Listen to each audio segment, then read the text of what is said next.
Vishwamohan, Andhra Pradesh private teachers welfare association జిల్లా అధ్యక్షుడిని. Association ప్రారంభించి 10 సంవత్సరాలు పూర్తయిన సందర్భంగా దశాబ్ది సదస్సు నిర్వహించదలిచాము.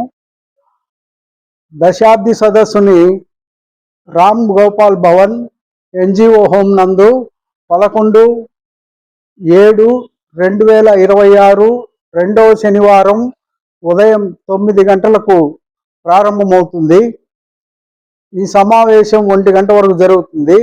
ఈ సమావేశానికి ముఖ్య అతిథులుగా మువ్వా రామలింగం గారు, జిల్లా ఇన్ఫ్రాస్ట్రక్చర్ అధికారి, రాష్ట్ర స్థాయి అధికారి, అలాగే డిఈఓ గారు శ్రీ ఆర్ బాలాజీ గారు, ఇంకా ఇతర ప్రముఖులు దీంట్లో పాల్గొంటారు. కావున ప్రైవేటు టీచర్సు, ఉపాధ్యాయులు, ఉపాధ్యాయుని మిత్రులు, అలాగే శ్రేయోభిలాషులు, అట్లాగే మేధావులు, తల్లిదండ్రులు, విద్యార్థులు అందరూ పాల్గొని ఈ దశాబ్ది సదస్సుని విజయవంతం చేయగలరని కోరుతున్నాం. నమస్తే సార్, నా పేరు Gauri Shankar, Andhra Pradesh private teachers welfare association general సెక్రటరీని. అసోసియేషన్ ప్రారంభించి 10 సంవత్సరాలైన సందర్భంగా దశాబ్ది సదస్సుని ఈ నెల జూలై 11 రెండవ శనివారము రామ్ గోపాల్ భవన్లో ఎన్జిఓ హోమ్ నందు జరుగుతుంది. రాష్ట్ర వ్యాప్తంగా ఉండేటువంటి ప్రైవేటు ఉపాధ్యాయులందరూ కూడా ఈ సదస్సులో పాల్గొని జయప్రదం చేయాల్సిందిగా కోరుతున్నాము. అలాగే ముఖ్యంగా ఈ సమావేశానికి రెండవ శనివారం పెట్టడం వల్ల ప్రైవేటు యాజమాన్యాలు కొన్ని ఆ రోజు తరగతులను నిర్వహించడము, తర్వాత వచ్చేసి టీచర్లని మీటింగులు పెట్టడము, ఇట్లాంటివి చేస్తూ ఉన్నారు. అది అట్లాంటివి మా దృష్టికి వచ్చినాయి. మేము యాజమాన్యాల్ని విన్నవించుకోవడము, కోరడము, డిమాండు ఈ మూడింటిని చేస్తున్నాము. ఏంటంటే ఇది ప్రభుత్వ సెలవు దినం శనివారం అనేటువంటిది. కంపల్సరిగా డిఓ గారు అలాగే ఆర్జీడీ గారు వీళ్ళందరూ అటెండ్ అవుతున్నారు. కంపల్సరిగా యాజమాన్యాలందరూ కూడా ప్రైవేట్ టీచర్లు ఎవరైతే ఉన్నారో ఆ రోజు శనివారము రిలీవ్ ఇవ్వాల్సిందే.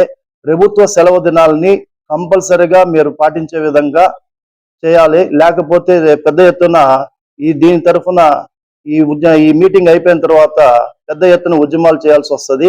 కాబట్టి యాజమాన్యాలందరూ కూడా ప్రైవేట్ టీచర్ల యొక్క బాగోగులను చూడాలా.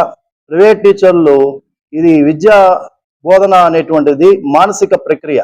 ఈ మానసిక ప్రక్రియ ఎప్పుడైతే ఉపాధ్యాయుడు ప్రశాంతంగా ఉంటాడో, వాళ్ళ సెలవు దినంలో వాళ్ళ కుటుంబాలతో ఎప్పుడైతే గడపగలుగుతాడో అప్పుడే తర్వాత వర్కింగ్ డేస్ లో వాళ్ళు ప్రశాంతంగా బోధన చేయగలరు. అది యాజమాన్యాలు గుర్తించాలా.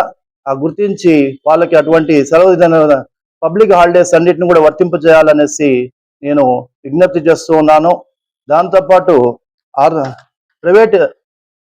దాంతోపాటు అసోసియేషన్ ప్రారంభించి 10 సంవత్సరాల్లో మేము యాజమాన్యాలు ఎక్కడైనా కొన్ని చోట్ల జీతాలు ఆపేయడం, మధ్యలో తీసేయడము ఇలాంటివి జరిగినప్పుడు వాళ్ళతో సంప్రదించి ఒక్కోసారి వాళ్ళతో గొడవపడి వాళ్ళందరినీ కూడా న్యాయం చేయడం జరిగింది.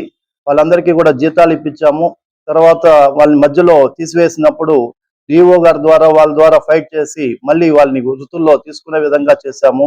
అలాగే ఈ అసోసియేషన్ ప్రారంభమైన తర్వాత మాత్రమే మన జిల్లాలో ప్రైవేటు ఉపాధ్యాయ వృత్తికి ఒక గుర్తింపు అనేది వచ్చింది. అంతకుముందు ఈ ప్రైవేటు ఉపాధ్యాయుల్ని దినసరి కార్మికుడిగా గుర్తించేవాళ్ళు. ఇప్పుడు కొంత కాస్తో కోస్త గౌరవం అనేది దీని ద్వారా వచ్చిందని మేము భావిస్తున్నాము. ఈ సదస్సు తర్వాత కూడా ఈ ఉద్యమాన్ని ఇట్లాగే తీసుకెళ్తామని, ప్రైవేటు ఉపాధ్యాయుల సంక్షేమం కోసము ఇంకా కృషి చేస్తామనేసి అందరికీ తెలియజేస్తున్నాము. మరొక్కసారి రాష్ట్ర వ్యాప్తంగా ఉండేటువంటి ప్రైవేటు ఉపాధ్యాయులందరూ కూడా ఈ సమావేశానికి హాజరయ్యి జయప్రదం చేయాల్సిందిగా అందరినీ కోరుకుంటున్నాము. ధన్యవాదాలు.